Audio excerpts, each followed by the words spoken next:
Hey, what's up guys? This is Anthony from Anthony's Customs, and for this review we are looking at the new Marvel Legends Spider-Woman. She stands about 16 centimeters tall and about 6¼ inches tall, so pretty good scale. She's using most of, actually it looks like all of the newer Legends female parts. Maybe the biceps are, yeah, the biceps are a new mold for sure actually. But mold-wise, I think this is the female body they should use most of the time, especially for the more curvy characters, because she's got some curves. And the light's about to explode on me. Anyway, this figure, I was going to compare it to the old red and yellow Spider-Woman figure, and then I decided, why not? Or why bother?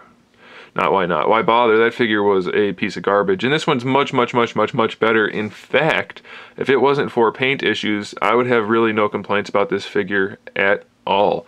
If you'll notice, she has black spots all over her belly, and those won't come off. And then she has black spots all over the back of her legs. Hopefully you can see them on the camera. They're really obvious in person. So that's not ideal. I don't like having black spots all over the yellow, because they actually molded the legs in yellow and molded the arms in yellow to make the yellow work really well, which is so much better than painting in yellow. Unfortunately, they didn't do a good job of painting the red to match. It's not horrible by any means. It's definitely satisfactory, except for the fact that they have black paint all over her. So maybe that's just mine, and I'm going to have to get a new one to try to get rid of that problem. Same thing up here with the red, though. It doesn't really match, but it's still better than the yellow being all chalky and janky looking. I'll just give you a quick preview. That's what happens when you try to paint yellow. It doesn't look good. Even for the companies, yellow's hard, especially for customizers, it's hard. They need to mold in yellow whenever they can, and they did a good job with that with her. The line work on the body is fairly good for the triangle up above her boobages, and then this piece down here on the arms, everything looks pretty good. It's just those black smudges, and then, like I said, the red's not great, but it's okay. The face paint, definitely not on point. Could have been a lot better. I do like the head sculpt. It's a little boxy. I've heard some other people say that also.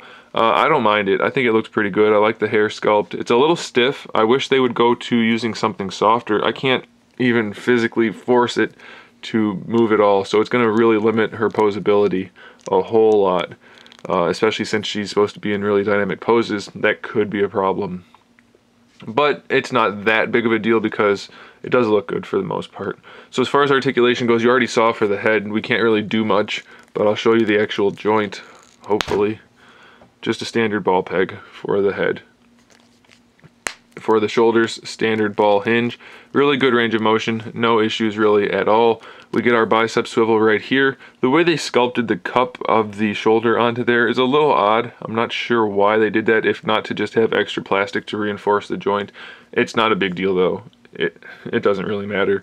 And then we have her little folded up web things, which obviously don't connect to her back, but that's okay because it looks fine when you put her arms down, and if you want to remove them all together, they just pop off.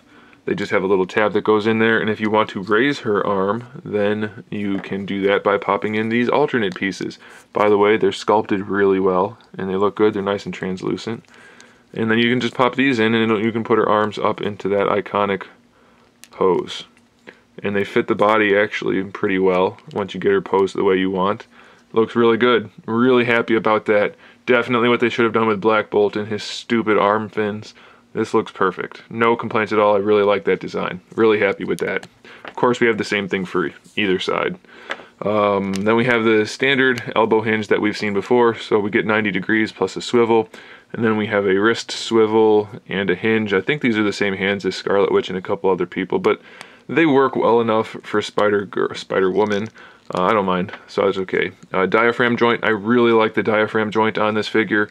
It allows her to look good pretty much in any pose. It doesn't have the greatest ab crunch ability, but it leans back and all the way around, and it doesn't impede the sculpt at all. You should be able to pose this figure no problem. I really like that design. For the hips, they go pretty far forward. That's as far back as we're going to get them, so she's not as dynamically posable as I would like, but it's definitely not bad. Definitely not good out to the sides, though. That seems to be an issue with almost all of the current Legends. I hope they get that sorted out, because the Bucky Cap mold, which we can see again here, we get decent sideways motion. It's not great, but it's not bad.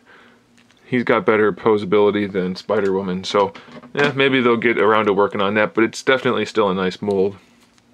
Thigh swivel, double jointed knee, no problems there. And then we have our standard ankle hinge, which actually works well enough. You can trim a little bit of that away if you want to. I wish they would start doing that for us because it really impedes the articulation. Can't bring the foot forward, but it also doesn't look like she's wearing slippers, and we get our ankle rocker. So overall, I am pretty happy with this figure. It definitely could be better in some regards, but it's definitely not bad, and it's mostly good. So I really do recommend it. I will pose her a little bit and show you guys at the end of this video, so make sure you stick around for that, which is actually coming up right now. I should have said that sooner. And make sure you check out Big Bad Toy Store. That's where I got these. That's where I think you should probably get them too. It's easiest, and it's just the same price as retail, so why not? So thanks for watching, guys. Make sure you subscribe to the channel so you can see my upcoming figure reviews, custom figures, and other good stuff. And in the meantime, keep collecting.